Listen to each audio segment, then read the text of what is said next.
ആ എടോ, ഞാൻ വിളിച്ചതേ, ഞാൻ അല്പം പർച്ചേസിന് ഇറങ്ങിയതാ. ആദ്യമോന് റൂമൊക്കെ സെറ്റ് ചെയ്തിട്ടുണ്ട്. റൂമിലേക്ക് കുറച്ച് സാധനങ്ങൾ വാങ്ങിക്കണം. ആ അവൻ എന്തൊക്കെ ഇഷ്ടപ്പെട്ട കളിപ്പാട്ടങ്ങൾ, അതുപോലെ ബുക്ക്, ഗെയിംസ്, അങ്ങനെയൊക്കെ. അത് പറയടോ. അവനെ കൊണ്ടുപോയി ആ മുറിയിലോട്ടൊന്ന് കയറ്റുമ്പോൾ എനിക്കൊന്ന് ഞെട്ടിക്കണം അവനെ. അവന് വേണ്ടതൊക്കെ അവിടെ ഉണ്ടാവണം. പെട്ടെന്ന് പറ, എന്തൊക്കെയാ അവന് വേണ്ടേ?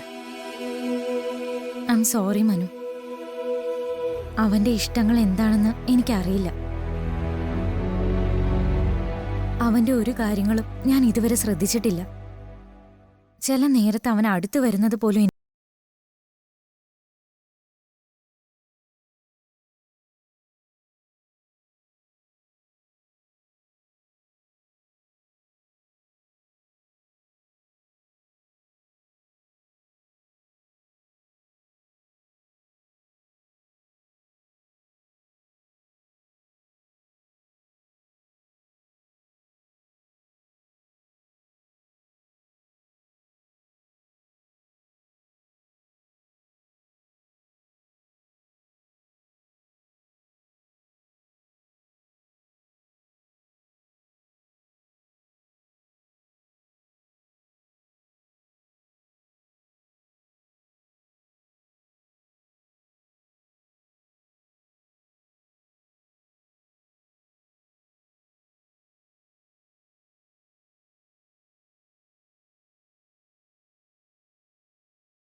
ജീവൻ വയ്ക്കും.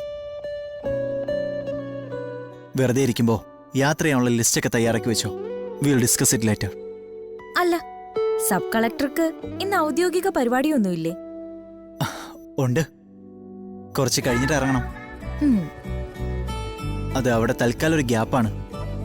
ആദ്യം ജീവിതം ഒന്ന് സെറ്റാവട്ടെ, എന്നിട്ട് മതി ജോലി. എന്താ? ആയിക്കോട്ടെ. ആ എന്നാ ഓക്കേടോ. ഞാൻ ആദ്യം പർച്ചേസ് ഒക്കെ ഒന്ന് കഴിഞ്ഞോട്ടെ, എന്നിട്ട് ഞാൻ തന്നെ വിളിച്ചോളാം. ശരി, ബൈ.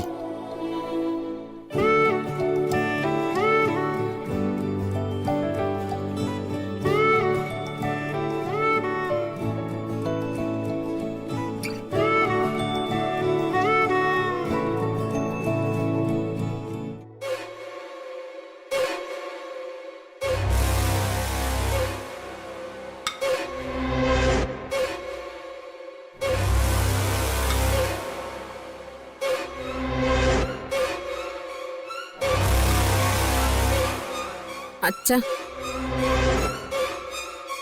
ആ പ്രൊഡ്യൂസർക്ക് അയാളുടെ പണം കൊടുക്കണം. എന്തുവാ? ആ പ്രൊഡ്യൂസർക്ക് അയാളുടെ പണം കൊടുക്കണം. ആ അത് വേണം വേണം. ആ അയാളെ കണ്ടിടത്തോളേ ഭയങ്കര കുഴപ്പം പിടിച്ച ആളാ.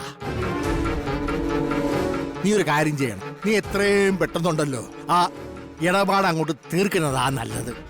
ഏതാ? എന്റെ കയ്യിലിപ്പോ പണത്തിന് യാതൊരു മാർഗവുമില്ല.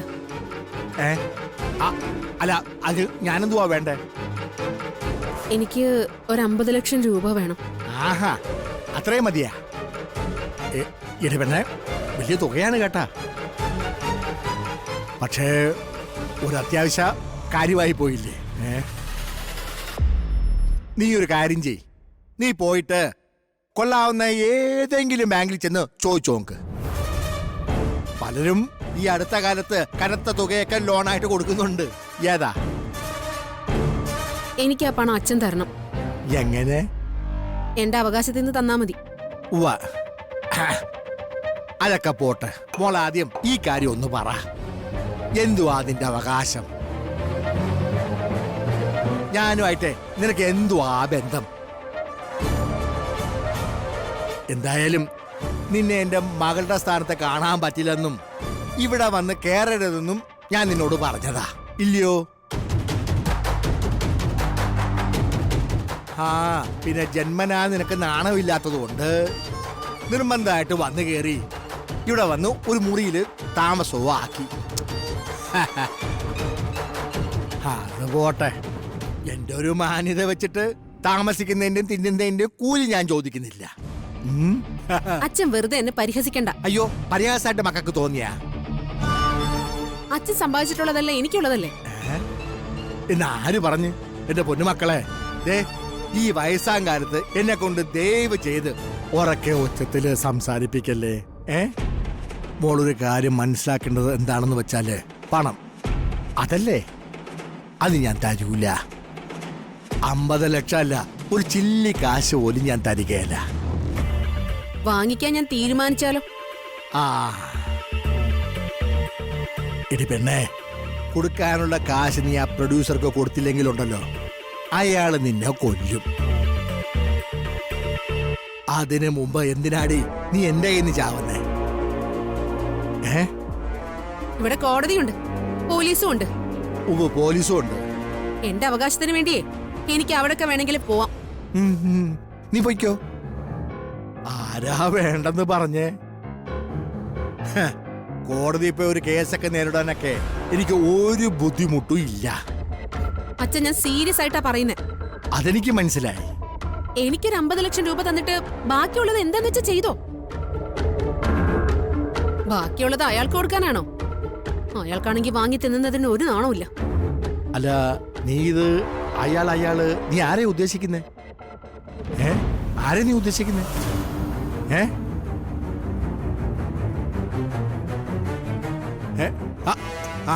ദേ, ഇയാള് തന്നെ. അച്ഛന്റെ സമ്പത്ത് എന്നിലേക്ക് വരാതിരിക്കാനുള്ള ഏക കാരണം ദേ ഇയാൾ ഒരുത്തനും. പറഞ്ഞിട്ട് കാര്യമില്ല. കഞ്ഞിയും കറിയും വെച്ച് കാല് തിരുമിയൊക്കെ അമ്മാവന്റെ പ്രിയ മോനായിട്ട് നിൽക്കുവല്ലേ. അതും ലാഭം നോക്കി തന്നെയാ.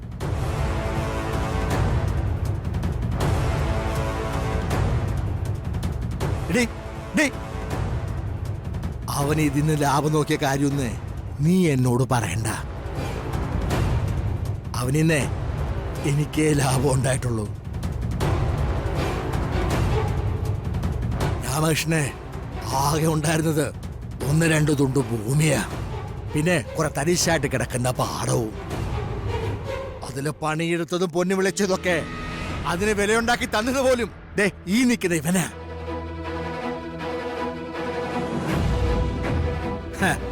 നീ ഇപ്പോ ഇതൊക്കെ കുടുംബ സ്വത്തൊക്കെയാണെന്ന് പറയുന്നുണ്ടാവും, പക്ഷേ അധ്വാനിച്ചു കൂട്ടിയവന് തന്നെയാ ഈ സ്വത്തിനൊക്കെ അവകാശം.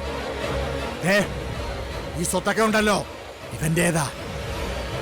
നിനക്ക് ഒരു ചില്ലി കാശ് പോലും നിനക്കായിട്ട് ഞാൻ തരികയില്ല. അതെന്റെ ഉറച്ച തീരുമാനമാ.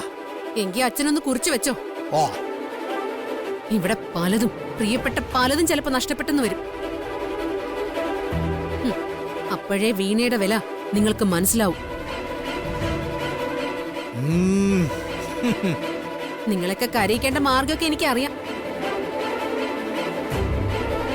ഞാനത് ചെയ്യും. ഓ ഓ ഓ ഓ.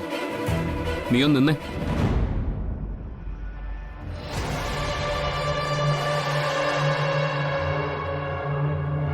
അമ്മാവന്റെ സമ്പത്തിന്റെ കാര്യത്തില് നിനക്ക് എന്തും പറയാം. പക്ഷേ ഈ അവസാനം പറഞ്ഞ വാചകമുണ്ടല്ലോ, പലതും നഷ്ടപ്പെടുത്തുമെന്നുള്ളൊരു ഭീഷണി, അതിന് നീ മുതിരണ്ട. നഷ്ടം ഉണ്ടാക്കുന്നത് പോയിട്ട് ഒരു നുള്ളു മണ്ണ് എനിക്ക് വേണ്ടപ്പെട്ട ആരുടെയെങ്കിലും ദേഹത്ത് നിന്നെ കൊണ്ടോ നിന്റെ ആളുകളെ കൊണ്ടോ വീണാൽ ഞാൻ എല്ലാ മര്യാദകളും അങ്ങ് മറക്കും.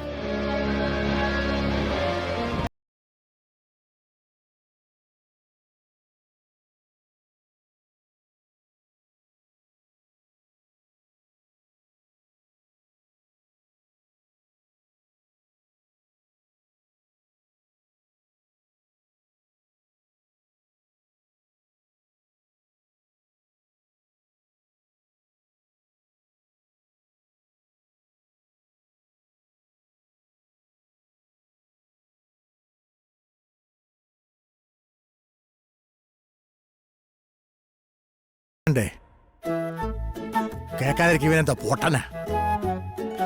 പിന്നെ ഞാൻ ഇതാരോടൊക്കെയാ പറയേണ്ടത്? ഞാൻ നിനക്ക് എന്നെ സ്വത്ത് തരൂ. ജ്യോതി, ജ്യോതി അമ്മ, നീ ഇതെവിടെ പോയിരുന്നു? കുറച്ചു നേരമായിട്ട് കണ്ടിട്ടില്ലല്ലോ നിന്നെ. ഒന്ന് വെളിയിൽ പോയിരുന്നത് സാർ. നീ വെളിയിൽ പോകുമ്പോ ഒന്ന് പറയണ്ടേ? ഒന്ന് രണ്ട് സാധനങ്ങൾ വാങ്ങാനുണ്ടായിരുന്നു. അതൊക്കെ എന്നാ മാഡം, ഒരു വാട്ടി കൂടെ പോണം, അവള് താനേ.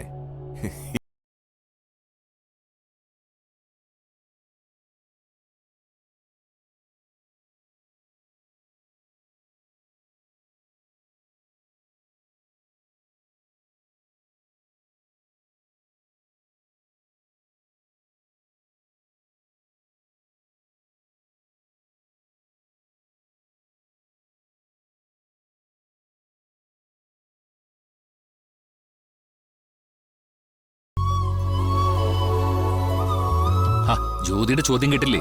ശരവണത് എവിടുന്നാന്ന്? சார் என்னோட கையில் கொஞ்சம் பணம் இருந்து சார், எல்லாமே இங்கே இருந்து தந்தது.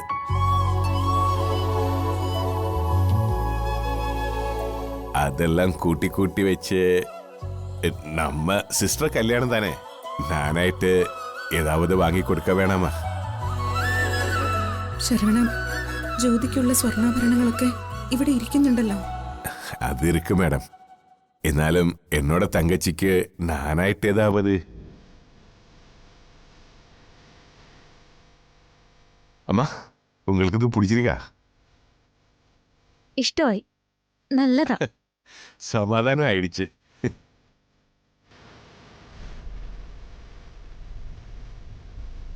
சரி, பெண்ணுங்களுக்கு ஏதாவது வாங்கும்போது அவர் கூட இருந்தா நல்லா இருக்கும். ஆனா இதுக்காக நான் ஜோதியை கூப்பிட்டு போனா நீங்க எல்லாரும் அது வேண்டாம், அந்த பணம் கையில் இருக்கட்டும் എന്ന് தான் சொல்லும். அதுதான் தனியே போனேன்.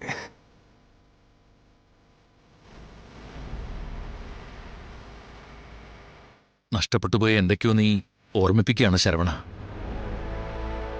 എത്രയോ കാലം ഞാൻ ഇവരുടെ കൂടെ ഇല്ലാതിരുന്നിട്ടുണ്ട്. പക്ഷേ സ്വന്തം ജീവിതം നഷ്ടപ്പെടുന്നത് അറിയാതെ നീ ഇവരുടെ കൂടെ കാവല് നിന്നു. മകനായി, ഏട്ടനായി.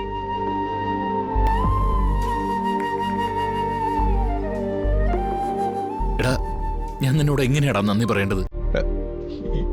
என்ன சார் இது? நன்றியா எனக்கா? അതൊന്നും വേണ്ട സാർ.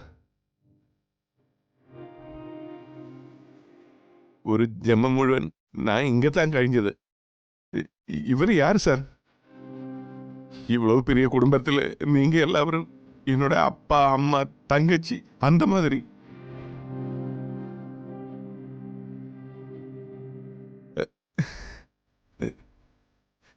இதுக்கு மேல எனக்கு என்ன வேணும் சார்? மனசுக்கு ஏதாவது சின்ன பிரச்சனை வந்தா கூட சுஜாதா மேடம் இருக்கு. மேடத்துக்கிட்ட போயிட்டு அம்மா எனக்கு இந்த மாதிரி ஒரு சங்கடம் இருக்கு அப்படி சொன்ன அந்த கையிலேயே சார் அதெடுத்து என்னோட தலை மேல வைக்கும்.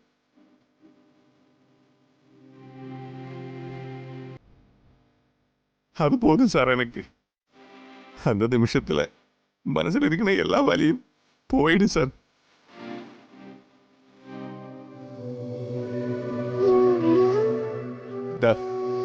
இவரு நித்யாமா எனக்கு எதெல்லாம் சொல்லி கொடுத்துருக்கேன். நான் பேப்பர் படிக்கல, டிவி ப்ரோக்ராம் ஒன்றும் பார்க்கல, ஆனா எனக்கு நிறைய விவரங்கள் எல்லாம் சொல்லி கொடுத்துருக்கு. அதனால சரவணப்பம் ஆளாய் இந்த மாதிரி இருக்குது சார்.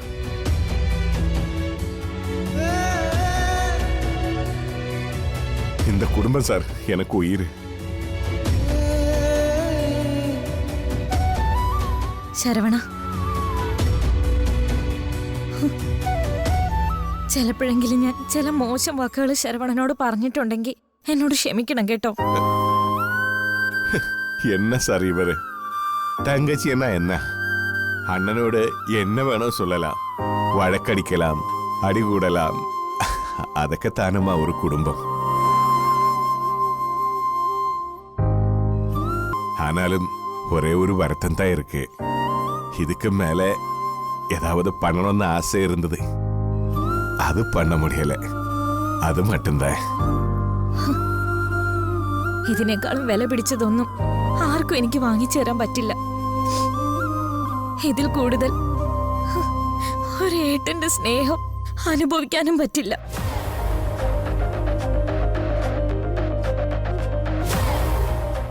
ശരവണ, താങ്ക്സ്. பாருங்க சார், இதுக்கு மேல சரவணன் எது வேணும் சார்? இந்த குடும்பத்துக்காக என் உயிர் கொடுத்தா கூட எனக்கு அதுதான் புண்ணியம் சார்.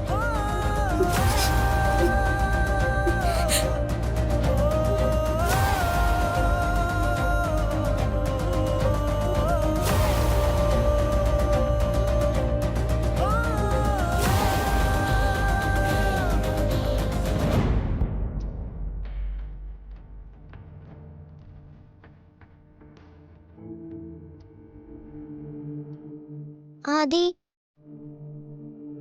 അവരെനിക്കവിടെ മുറിയൊക്കെ ശരിയാക്കിട്ടാണെന്നാ പറഞ്ഞത്. അതെന്നെ കൊണ്ടുപോവാനല്ലേ?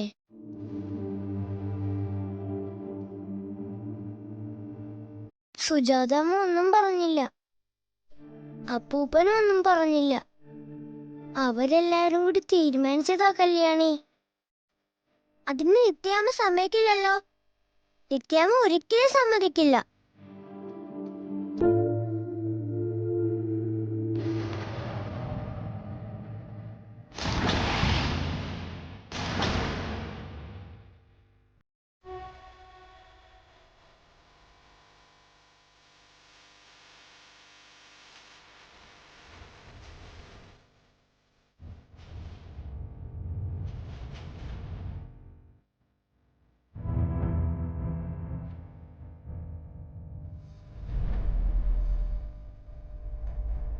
കല്യാണിക്കുട്ടി,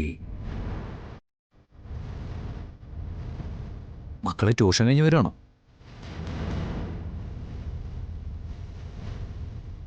എന്താ രണ്ടാളും ഇങ്ങനെ വിഷമിച്ച് നിൽക്കുന്നേ?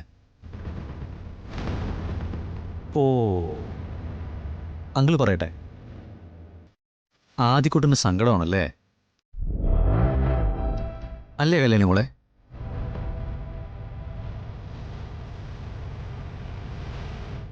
ആദിക്കുട്ടൻ്റെ സങ്കടം എന്താന്ന് അങ്കിളിനറിയാം. ആദിക്കുട്ടന് നിത്യാമ്മയെ വിട്ടുപോകാൻ പറ്റില്ല, അതല്ലേ? അത് തന്നെ.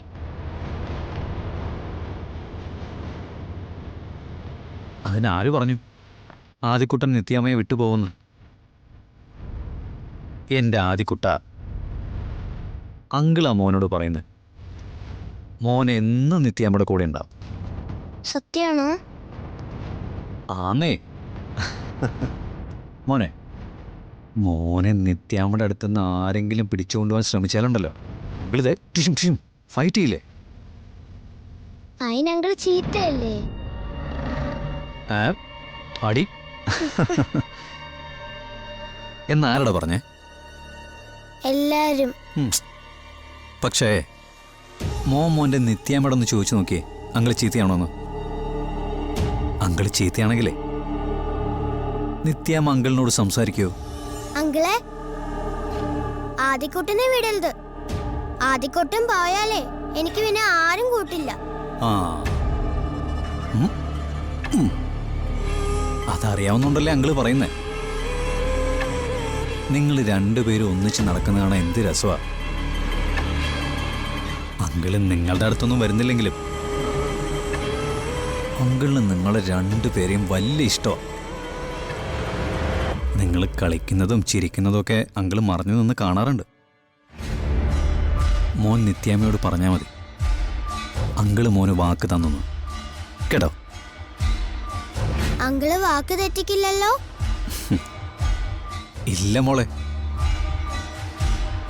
ആദിക്കുട്ടൻ എന്നും കല്യാണയുടെ അടുത്ത് തന്നെ ഉണ്ടാവും.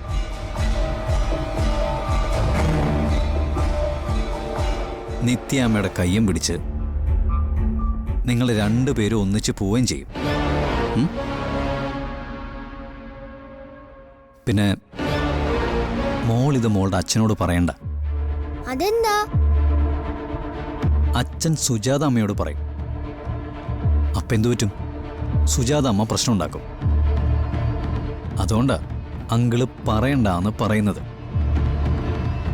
അങ്കിൾ ഇത് വാക്കല്ലേ? എന്നോട് പറഞ്ഞ സത്യല്ലേ? വാക്ക്. അങ്കിള് ജീവിച്ചിരിക്കുമ്പോൾ നിത്യാമ്മയും മോനെയും ആരും പിടിക്കില്ല. സമാധാനിട്ട് പൊയ്ക്കോ കേട്ടോ. ചെല്ല്. നിക്ക്, ഒരു കാര്യം പറയട്ടെ. ഇനി എന്തിനാ ആദ്യക്കൂട്ടം മുഖം വെറുപ്പിച്ച് നടക്കുന്നത്? ഒന്ന് ചിരിക്കുന്നേ. ചിരിക്കടോ.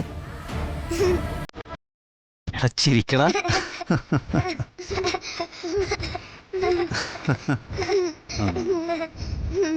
ഇനി പൊയ്ക്കോ.